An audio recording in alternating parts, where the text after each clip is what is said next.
नमस्कार दोस्तों, स्वागत है आपका इस वीडियो में। जिस वीडियो में हम इलेक्ट्रॉनिक विन्यास करना सीखेंगे। दोस्तों, इस वीडियो में आप बाहु के नियम से इलेक्ट्रॉनिक विन्यास करना सीखेंगे।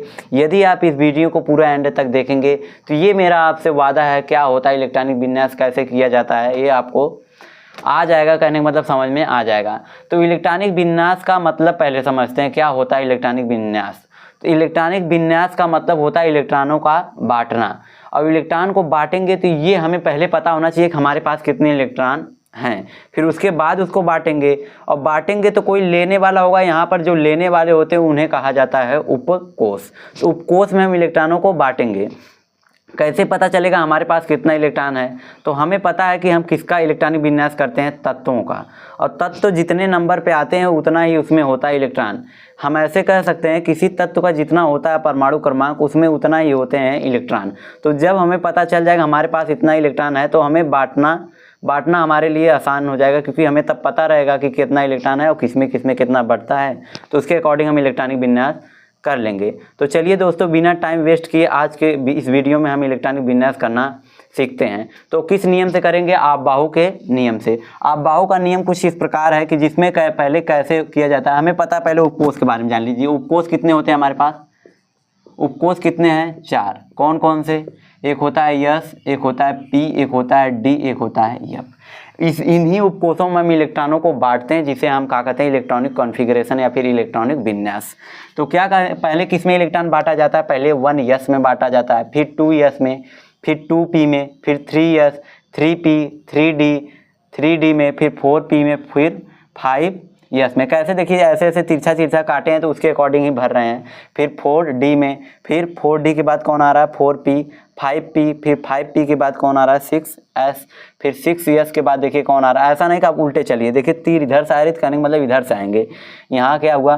4f, फिर 5d, 6p, 7s, 5f, 6d और 7p।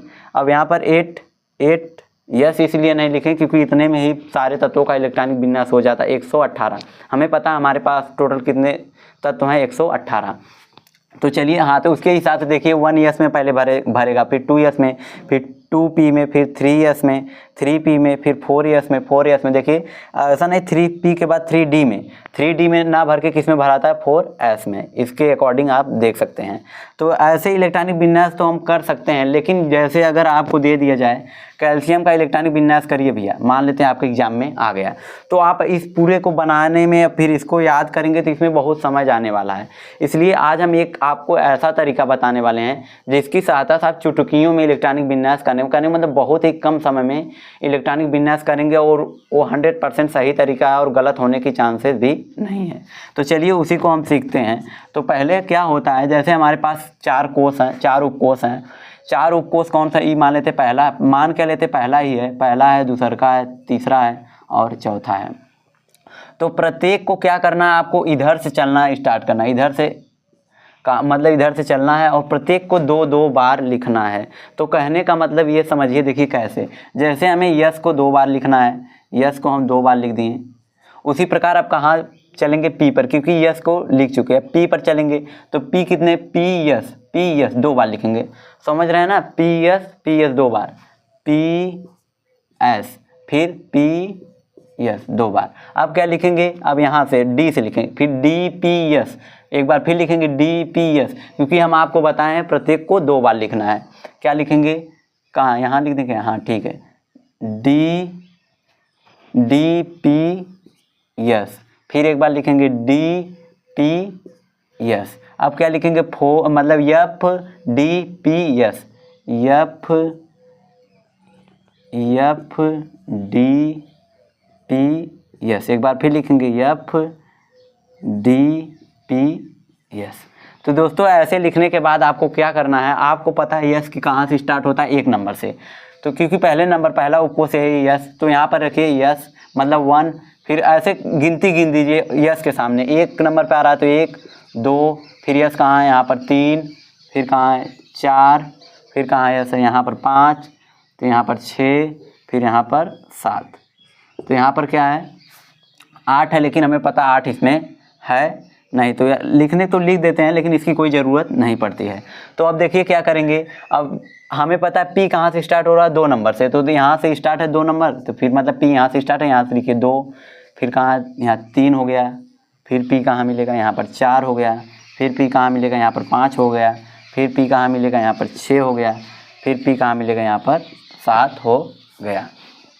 अब देखिए कहा जो D है, D किस नंबर से स्टार्ट होता है 3 नंबर से, तो D कहाँ है, D कहाँ मिलेगा यहाँ, पहला D यहाँ पर 3 हो गया, तो यहाँ पर क्या हुआ D 4, फिर D कहाँ है 5, फिर D कहाँ है 6। अब देखिए जो F है, F किस नंबर से स्टार्ट हुआ 4 नंबर से, तो पहला आपको F कहाँ मिला यहाँ पर, तो 4 हो गया, फिर कहाँ मिलेगा F यहाँ पर 5 हो गया। तो ये क्या था इसको लिखने के, देखिए जो यहाँ पर लिखा उसी चीज़ को यहाँ पर लिख दिया, और कितने आसानी से लिखे हैं। आप इसको लिखेंगे, इसको लिखने के लिए आपको इसको पहले बनाना होगा, तब आप इसको लिख सकते हैं। लेकिन अगर यदि आपको ऐसे याद रहेगा, करने का मतलब क्या, पहले यस पी डी एफ लिख दिए, प्रत्येक को 2-2 बार लिखना है। मतलब जैसे पहले एक बार यस लिखें, फिर यस, फिर लिखे पी यस, फिर ऐसे लिखे डी पी यस, फिर एफ डी पी यस, 2-2 बार लिख दीजिए। फिर हमें पता है यस की कहाँ से स्टार्ट होता है, 1 तो गिनती गिन दीजिए, 1 2 यस, फिर 3 यस, फिर 4 यस, फिर 5 यस, ऐसे। फिर जो पी है, पी कहाँ से स्टार्ट होता है 2 नंबर से, 2, फिर 3 पी, फिर 4 पी, फिर जो डी होता है 3 नंबर से स्टार्ट होता है, तो यहाँ पर 3D, फिर 4D, ऐसे कर देंगे। फिर जो 5 मतलब एफ है, एफ कहाँ से स्टार्ट हो रहा है 5 4 से। तो इस प्रकार हम क्या एक श्रेणी बना लेंगे, कहने का मतलब ऐसे ही इलेक्ट्रॉनिक विन्यास करना सीखेंगे। तो देखिए दोस्तों क्या होता है, कुछ नहीं, जैसे आप क्या करते हैं, हम इलेक्ट्रॉनिक विन्यास करना शुरू करते हैं। लेकिन अभी एक चीज़ हम आपको नहीं बताए हैं कि किसी भी कोष, कहने मतलब इस कोष में कितने इलेक्ट्रॉन भरे जाएंगे, यस में कितने इलेक्ट्रॉन भरे जाएंगे, पी में कितने इलेक्ट्रॉन भरे जाएंगे, डी में कितने इलेक्ट्रॉन भरे जाएंगे, एफ में, इस चीज़ को हम सीखते हैं। तो देखिए यस में 2 इलेक्ट्रॉन भरा जाता है, याद रखिएगा यस में 2 इलेक्ट्रॉन भरे जाते हैं। इसको ऐसे भी समझ सकते हैं, अगर यस को ऐसा यस है ना, इसको थोड़ा सा उल्टा करेंगे तो ऐसा बनेगा, तो ऐसा समझ में आ रहा है कि 2 जैसा है, तो यस में कितने इलेक्ट्रॉन 2। अब पी में 6 इलेक्ट्रॉन, अच्छा देखिए पी ऐसे लिखा जाता है, अगर इसको उल्टा कर दें तो कुछ ऐसा दिखेगा, तो इसको हम समझ सकते हैं इसमें कितने इलेक्ट्रॉन 6 इलेक्ट्रॉन आएगा। तो देखिए यस और पी में कितने का डिफरेंस है, कितने इलेक्ट्रॉन का 4 इलेक्ट्रॉन का, क्योंकि देखिए यहाँ पर कितना 2, यहाँ पर क्या है 6, तो 6 2 में अगर 4 जोड़ देंगे तो 6 आ जाएगा। फिर ऐसे ऐसे 4 का अंतर करके लिख दीजिए, यहाँ पर 6 है तो यहाँ पर क्या हो जाएगा 10, और 10 में यहाँ पर क्या हो जाएगा 14। तो इसका मतलब यह है कि यस में 2 इलेक्ट्रॉन, पी में 6 इलेक्ट्रॉन, डी में 8 इलेक्ट्रॉन, एफ कोष में 14 इलेक्ट्रॉन भरा जाता है। दोस्तों यदि आपको इतना समझ में आ गया तो अब आपके लिए इलेक्ट्रॉनिक विन्यास करना आसान, बहुत ही आसान होगा। चलिए अब एक एक तत्व उठाते हैं, उनका इलेक्ट्रॉनिक विन्यास करना सीखते हैं। कि यहाँ पर हमारे पास क्या है, इसको ऐसे अंडरलाइन कर देते हैं, फिर क्या करते हैं यहाँ पर एग्जाम्पल करना सीखते हैं। तो एग्जाम्पल में पहला क्या ले रहे हैं, सोडियम। तो सोडियम का जो परमाणु क्रमांक होता है कितना होता है 11, एटॉमिक नंबर कितना होता है 11, इसलिए इसमें इलेक्ट्रॉन का नंबर कितना, नंबर ऑफ इलेक्ट्रॉन कितने होंगे 11। अब 11 इलेक्ट्रॉन है ये पता चल गया। अब हमें पता है पहले किस में इलेक्ट्रॉन भरा जाएगा 1 यस में। अब यस में कितने इलेक्ट्रॉन भरे जा सकते हैं 2, तो लिखेंगे क्या 1 यस 2, क्योंकि यस में कितने इलेक्ट्रॉन भरे जा सकते हैं 2, तो जो इलेक्ट्रॉन भरा जाता है इसके ऊपर, यहाँ पर 2, यहाँ पर 6, यहाँ पर 10, यहाँ पर 14, तो जो इलेक्ट्रॉन भरे जाते हैं इसके ऊपर। तो यहाँ पर 1 यस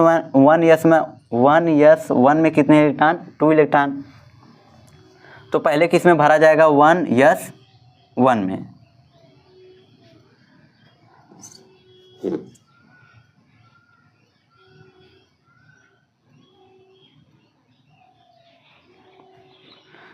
तो चलिए दोस्तों इलेक्ट्रॉनिक विन्यास एक एक तत्वों का करना शुरू करते हैं। तो पहले हम किसका करते हैं, सोडियम का।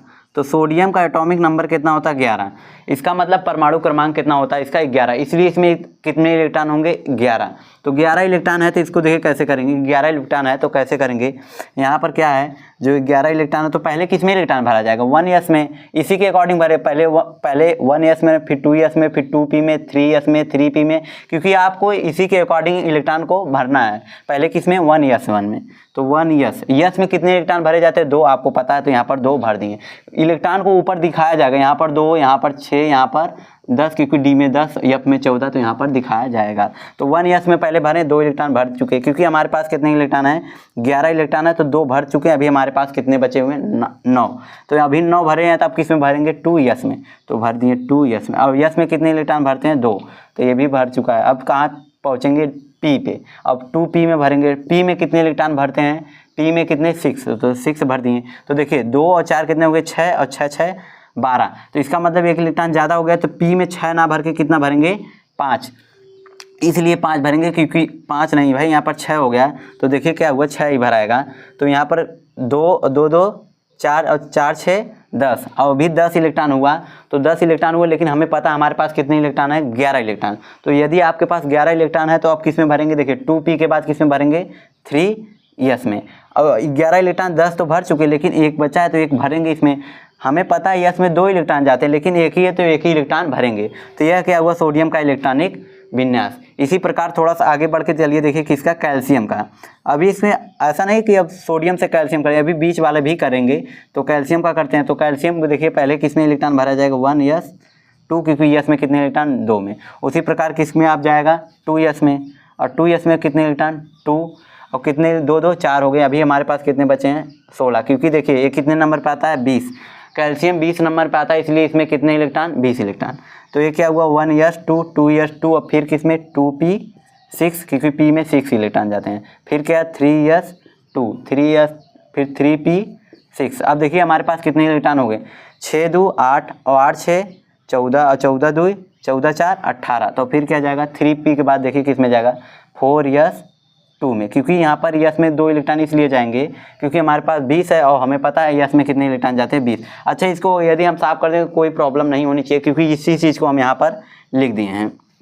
तो यहाँ से इसको क्या कर देते हैं, साफ कर देते हैं। तो ये क्या हुआ कैल्शियम का इलेक्ट्रॉनिक विन्यास। अब इधर दोस्तों देखिए क्लोरीन का इलेक्ट्रॉनिक विन्यास करके देखते हैं। क्लोरीन कितने नंबर पे आता है 17, कहने का मतलब 17 नंबर पे आता है, इसलिए इसमें नंबर ऑफ इलेक्ट्रॉन कितने होंगे, इलेक्ट्रॉनों की संख्या कितने होंगे 17। तो अब चलिए इलेक्ट्रॉन को बांटते हैं। तो किस में पहले बांटेंगे 1s 2, फिर क्या 2s 2, फिर किस में 2p 6, फिर किस में 3s 2, फिर किस में देखिए अब कितने इलेक्ट्रॉन भर चुके 2 2 4 6 10 2 12, फिर किस में भराएगा 3p में 5 इलेक्ट्रॉन। क्यों, क्योंकि देखिए 2 2 4 6 10 10 2 12 12 6 18 12 5 17, और 17 इलेक्ट्रॉन हो गया। तो हमें पता है क्लोरीन के पास कितने इलेक्ट्रॉन है 17। तो ये क्या हुआ क्लोरीन का इलेक्ट्रॉनिक विन्यास। अब उसी प्रकार किसका कर लेते हैं, कुछ 10 के नीचे वाले, जैसे नाइट्रोजन का कर लेते हैं। नाइट्रोजन का करते हैं इलेक्ट्रॉनिक विन्यास। नाइट्रोजन का क्या होगा, तो नाइट्रोजन का परमाणु क्रमांक कितना होता है 7 होता है। तो इसमें भरेंगे पहले किसमें इलेक्ट्रॉन भरा जाएगा 1s 2, फिर 2s 2। अब कितने इलेक्ट्रॉन हुए 4, अभी 3 बचे, तो क्या है 2p 3। तो ये क्या हुआ नाइट्रोजन का इलेक्ट्रॉनिक विन्यास।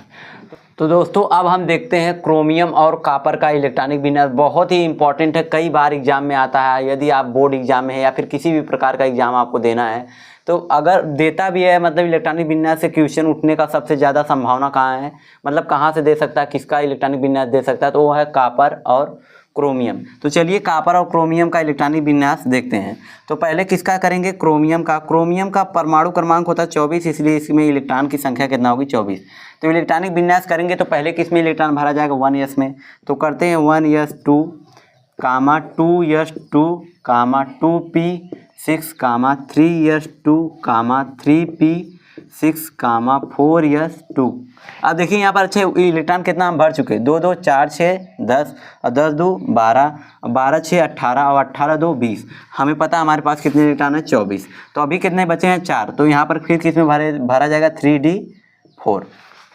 तो ऐसा इलेक्ट्रॉनिक विन्यास तो ठीक है, लेकिन होता क्या है यहाँ से एक इलेक्ट्रॉन निकल के यहाँ पर चला जाता है, यहाँ अपने आप को 5 कर लेता है, मतलब डी उपकोष में 5 हो जाता है, जबकि यस में 1। ऐसा इसलिए होता है क्योंकि आपको पता होना चाहिए जो डी होता है इसमें कितने उपकोष होते हैं, पता नहीं है तो जान लीजिए कितने कक्षक होते हैं, 5 कक्षक होते हैं। और यदि प्रत्येक कक्षक में एक एक इलेक्ट्रॉन हो जाएगा तो क्या हो जाएगा स्टेबल हो जाएगा। तो यहाँ पर पहले 4 था तो पहले 4 भर देते हैं। तो आप देखेंगे जब 4 भर रहे थे एक क्या खाली है, तो यहाँ अगर यहाँ 5 हो जाए तो देखिए ये भी क्या हो जाएगा भरा जाएगा। और यस कक्षक में कितने हो, यस उपकोष में कितने कक्षक होते हैं 1, और यहाँ पर अगर ये यहाँ से एक इलेक्ट्रॉन चला गया तो यहाँ पर 1 बचा है, तो एक इसमें भरा जाएगा, जो कि कोई दिक्कत नहीं है, भी स्टेबल वाली कंडीशन है। तो इसीलिए क्या होता है कि एक इलेक्ट्रॉन निकल के यस उपकोष से डी उपकोष में इसलिए चले जाते हैं क्योंकि ऐसा करने के बाद ये क्या हो जाते हैं स्टेबल हो जाते हैं।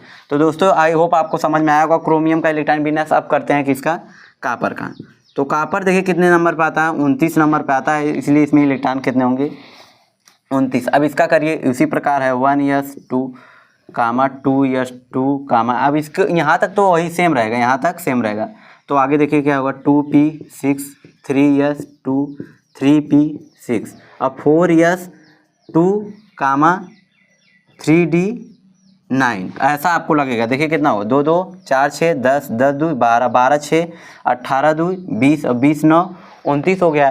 तो ऐसा नहीं होता है, यहाँ से एक इलेक्ट्रॉन निकल के यहाँ पर एक हो जाता है, यहाँ पर कितना हो जाता है 10, क्योंकि आपको पता है अभी को बता के यहाँ पर कितना हो जाता है मेरे भाई 10।